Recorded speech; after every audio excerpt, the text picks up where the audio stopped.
Have you ever wondered why you can pray every day, quote scripture, and still be broke? Isn't it strange how the world, people who don't even acknowledge God, continue to make money, grow businesses, and build wealth without batting an eye? Meanwhile, you're tithing, fasting, praying, and still living paycheck to paycheck. Or maybe you feel stuck. You're stuck in a financial hamster wheel that just keeps spinning.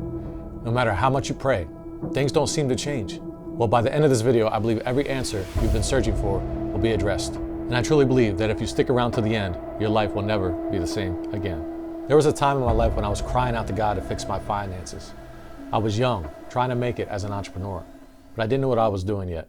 And at the time, before I made that leap, I was working as a restaurant manager. So I knew what hard work was, and I made decent money. But God put that nudge in my spirit to step out and start something new. People thought I was crazy. And honestly, even I thought I was crazy. But I had what I call crazy faith. I trusted God, and I knew that if He was nudging me, He had something for me on the other side.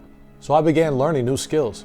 I started building, and I quickly realized sometimes the market goes up, sometimes it goes down. One day the money would flow from one direction, the next day it would come from somewhere completely different. And I had to learn how to pivot, not stay comfortable. I had to stay flexible. But here's the problem. Most people aren't flexible. They stay in the same lane, doing the same thing. They don't learn new skills so they can carry their own income, while wondering why nothing changes. But God wants us to use wisdom, applied wisdom. And we make a lot of miscalculations. We overspend, we miscalculate, we underestimate how long things will really take in business. Nothing happens overnight. The true measuring stick isn't how quickly you can move, it's how quickly you can get results. It's how fast you can learn, digest, and execute. And prayer is not a substitute for work. And here's what I learned. I would pray to God, and He would give me instruction, not always money. Prayer is not a substitute for actually doing the work. James 2:17 says, "So also faith by itself, if it does not have works, is dead." I always quote this scripture. And I've heard of powerful testimonies of people who actually went to heaven. They died and went to heaven and came back and described people working there.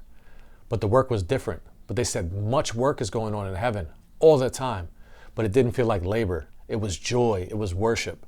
And that's what it's like here if you work unto the Lord and your spirit is in its right spot. Prayer paves the way. It's the fuel for direction. But when we pray, we must also listen and act on the instruction. And here's the real problem. We pray, but don't act on the strategies God gives us. We pray and just want money to fall in our laps. And don't get me wrong, sometimes God does that. Sometimes He blesses unexpectedly, but He doesn't do that all the time. Why? Because if He did, we become spoiled little brats. He wants to mature us. He wants to develop us. Some people even use prayer as a way to avoid risk, avoid work, and avoid building what they're supposed to build. But prayer is the seed, and the seed only grows when it's planted in soil. Soil made of vision, skill, and action. So here's some mistakes we make with prayer and money. We pray without wisdom. We ask for money instead of asking for strategy. Proverbs 4:7 says, "The beginning of wisdom is this. Get wisdom, and whatever you get insight or get understanding." God doesn't just hand us cash, He gives us wisdom. And if you don't apply that wisdom, your finances will stay the same. And too many times we live beyond our means when God hasn't told us to. Yes, sometimes He stretches us with a faith step, but more often He's calling us to discipline. And also, we pray without action. We wait on God when God is waiting on us to move. Deuteronomy chapter 8 verse 18 says, "You shall remember the Lord your God, for it is He who gives you the power to get wealth, that He may confirm His covenant that He swore to your fathers as it is this day." Meaning that He's given you the power, He's given you the breath, He's given you the life, the wisdom, right? The ability to use your mind. He's given you the ability to use your hands and feet. Well, some people say, well, I don't need God to make money. But they do. They don't even realize that God gives them the breath in their lungs. They wouldn't even be able to move or breathe or even have their being if it weren't for God creating them. Notice in 8:18, it doesn't say that God gives you wealth, even though He could, but it says He gives you the power to get wealth. That's ability, that's strategy, that's direction, but you still have to move. Also, praying without obedience. We ignore the principles like tithing, stewardship, and sowing.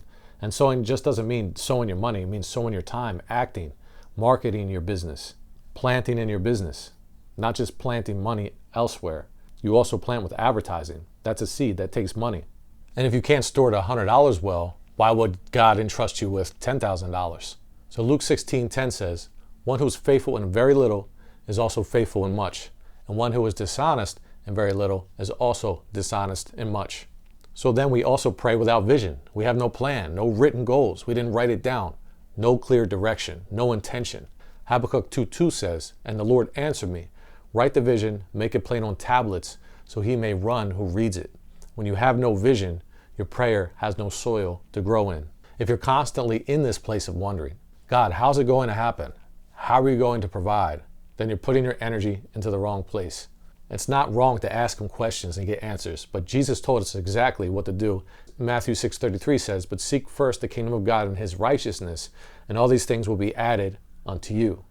It's about putting God first. It's not about wondering. It's about seeking him first and then working unto him in the wisest ways possible, using your time wisely, executing with the time that you have, not wasting time, exploring the avenues of income, exploring skill sets, every option. Don't get stuck, because God uses means, he uses vehicles, he uses people, and he also uses opportunities.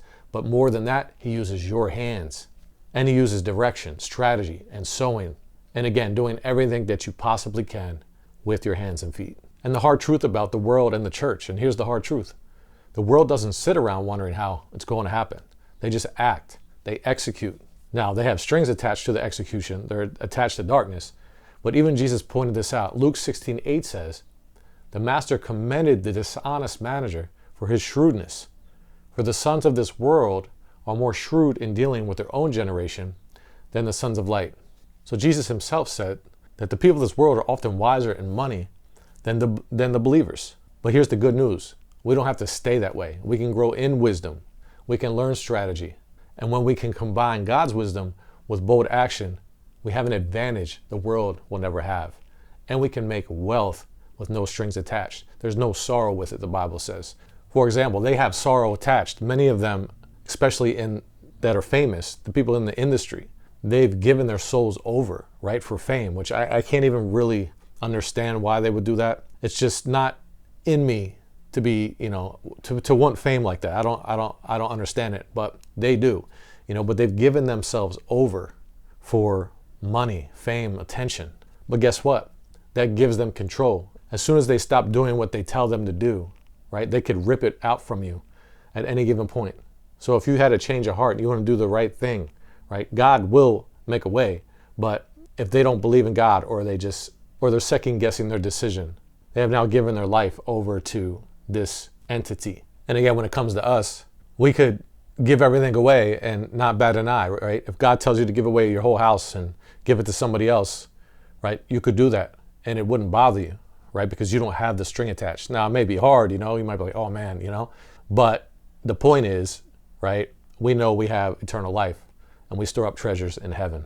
And also we have the divine backing of heaven when it comes to kingdom currency. So sowing and reaping in your finances. There's another principle we can't ignore. You reap what you sow. Galatians 6:7. Be not deceived, God is not mocked. For whatsoever one sows, he will also reap. So if you're sowing a little, you're going to reap a little. If you sow much, you're going to reap much. And this applies to every area of life, relationships, health, and yes, even money. In 2 Corinthians 9:6 says, the point is this, whoever sows sparingly will also reap sparingly, and whoever sows bountifully will also reap bountifully. Think about this in terms of your business. Every seed you plant has the potential to grow. But if you're not planting seeds, you can't expect to harvest. And when you plant, that doesn't mean you're going to see a harvest right away. You could be a farmer. You could be out on the field planting seed, planting seed, planting seed. Some of those seeds might come up. Some of those seeds might not. But you water it and you continue to plant every day, no matter what it looks like. And that's called delayed gratification. Even if you're on YouTube or doing things online or you're building a digital business, God has called you to digital business. It's those little efforts compounded over time that begin to add up. You begin to build your brand over time. It's not an overnight thing. Then you begin to expect a harvest later on. And when you invest in your business, whether it's time, effort, or learning a new skill, or again, even putting money into advertising, that's sowing. Advertising is a seed. Content creation is a seed. Reaching new people is a seed. And the more seeds, again, you have in the ground, the more harvest you can expect. If you only plant one seed here or there, your harvest will always be small. But if you continue to plant consistently and generously, your harvest begins to multiply. And Jesus explained it this way. Luke 6:38, give, and it will be given to you. Good measure, pressed down, shaken together, running over, will be put into your lap or into your bosom. With the measure you use, it will be measured back to you. And that's not just money in the tithing basket or giving money to the church. That's in every area. So stop asking, why am I not seeing increase? If you're not sowing anything to increase, your sowing determines your reaping. And remember, prayer is the seed, yes, but without practical sowing, without common sense, putting time, effort, and resources into the work God gave you, there is nothing to multiply. That's why the world sits back and laughs at us, because we're praying and not doing anything, right? And a lot of us are broke praying, not doing anything. And that's what makes a laughing stock of the kingdom, unfortunately. But you can't laugh at God. God has the final say anyway. So whether they want to laugh or not, the kingdom will still hold its value. So if you've been praying and you're still broke, it's not because God is ignoring you. It's because he's trying to grow you. He's giving you wisdom, vision, and instruction. He's trying to stretch you, but you need to act on it. Proverbs 16:3 says, commit your work to the Lord and your plans will be established. Prayer plus action, faith plus works, vision plus execution. Sowing plus reaping, that's the formula for God to bless your finances. And if you have to cut things out and get uncomfortable to master a skill set, that's what you need to do. So stop wondering, stop waiting for money to drop out of heaven and start building with the instruction God has given you. And that's it for this video. If this video has somehow changed your life in some way, don't forget to like, comment, and subscribe, and share it with somebody who might need it. And if you want to sharpen your focus for more wealth, I invite you to check out my accelerated mindset training. This is the exact mindset that changed my life forever. Help me to get more done in less time, help me to stay hyper-focused, and to start crushing my goals like clockwork. And I also launched a one-person business digital empire blueprint where I show you how I made a whole salary online with the principles in the training. Links down below. Build your empire. And if you need help or have any questions, please feel free to reach out. And I did add the accelerated mind to the digital empire blueprint just recently, so you can grab the 2-for-1. Price may go up soon. And lastly, the Power to Get Wealth book is still in progress. I'm putting all the revelations and the things God has given me into this book up until this point, and I'm going to do my best to finish it up in the next few months. If you want to get on the early list, the link is down below. That way you won't miss it and you'll get notified as soon as I put it out. And again, that's it for this video. Hope it blessed you. Be blessed, and I'll see you on the next video. See you soon.